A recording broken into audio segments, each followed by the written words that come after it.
Upgrading the Sorin Vampire Lord Planeswalker deck.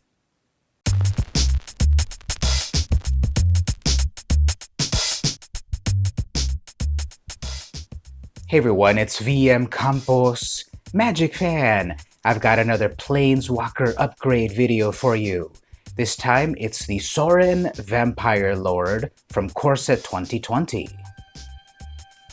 Now this is the short version of the video. I will be showing you how to upgrade this deck in this video, yes, but if you'd like the longer version of the video where I talk about a sideboard, big money cards, and other strategies for the deck, please visit patreon.com/vmcampos.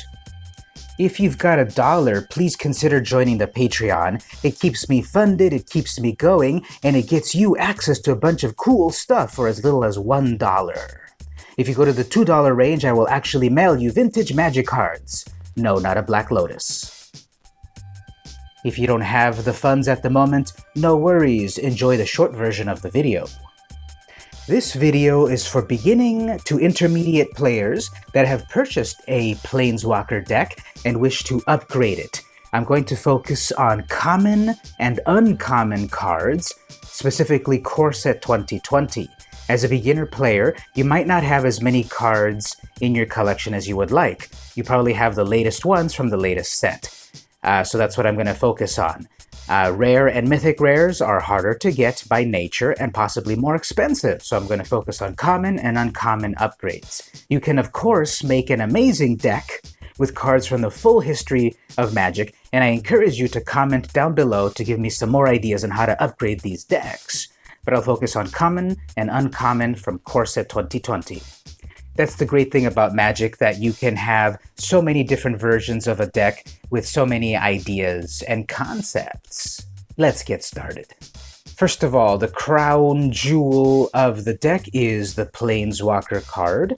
In this case, it's Sorin Vampire Lord, a 6 casting cost Planeswalker with 4 loyalty counters. +1, up to 1 target creature gets +2/+0 until end of turn, so it makes one of your creatures stronger. -2, Sorin deals 4 damage to any target, you gain 4 life. So do 4 damage to any of their creatures, most likely killing it, and you gain 4 life. Or deal 4 damage directly to the opponent, you gain 4 life. You'll be able to do this 2 times, even if you never +1 Sorin, so that's 8 damage directly to your opponent.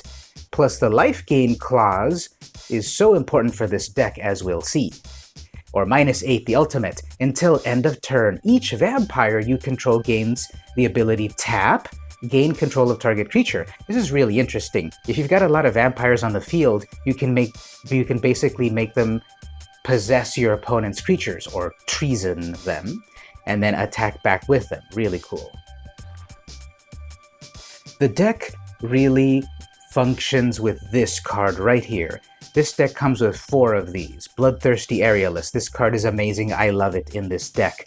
3 mana. Black, 1. You get a 2/3. Now in a monocolored deck, it's totally easy to pay for this. It's just turn 3. On other decks that require more devotion to black, it may be a little trickier. But in this deck, this is perfect.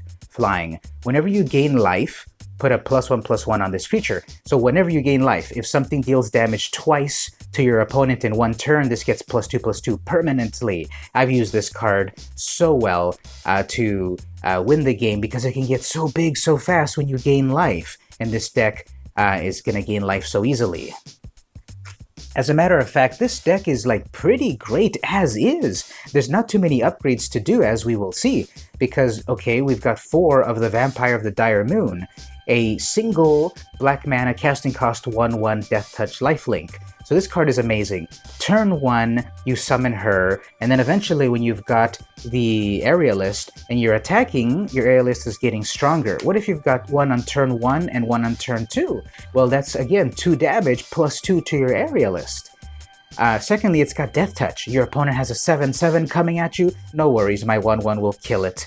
So keeping all 4 of these in the deck. I'm also keeping as is all 4 of these Blood Burglars. On curve, this will be castable on turn 2. And it's a 2/2 that when it's your turn, it gets lifelink.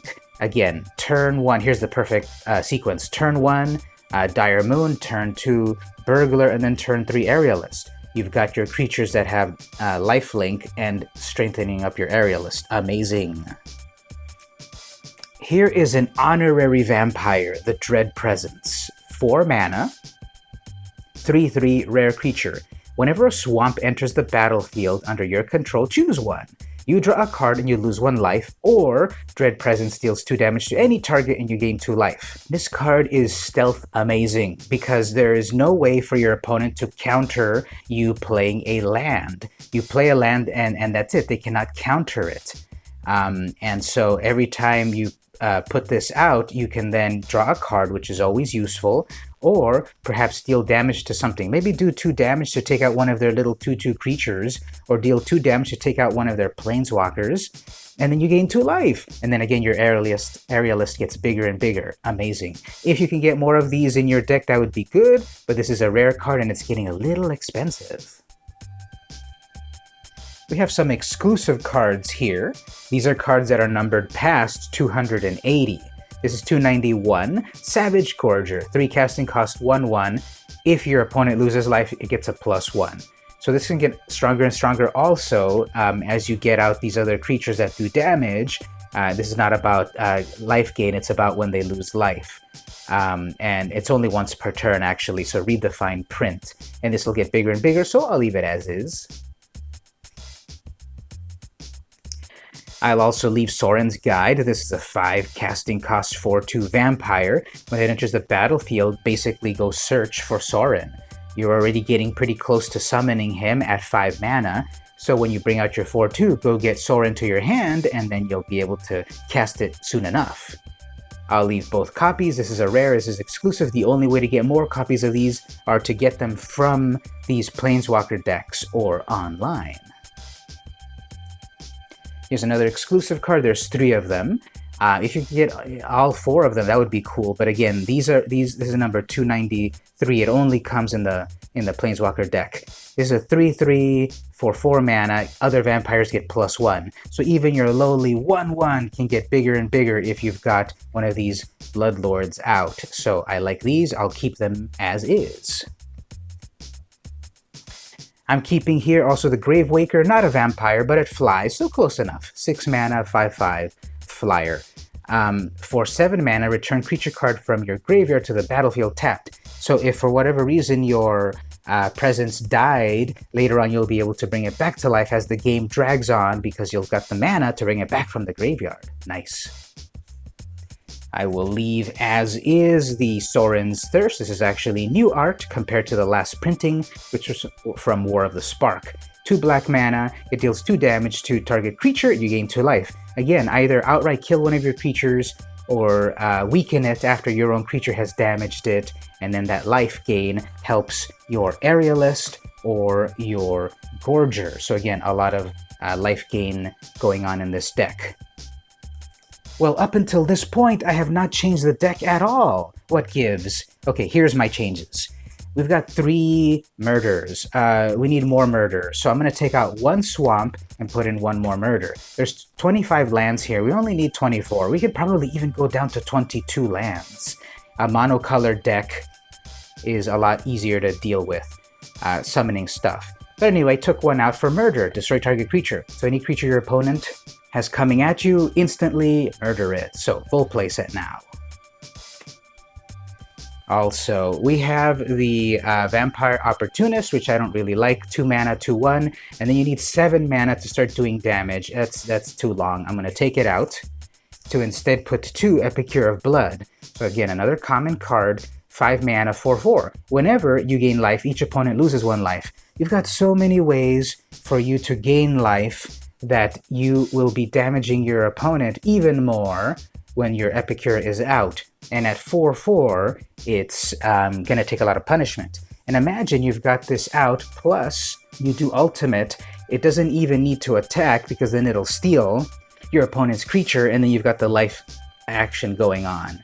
So 2 of these, more if you want, but it's kind of at the high end at 5.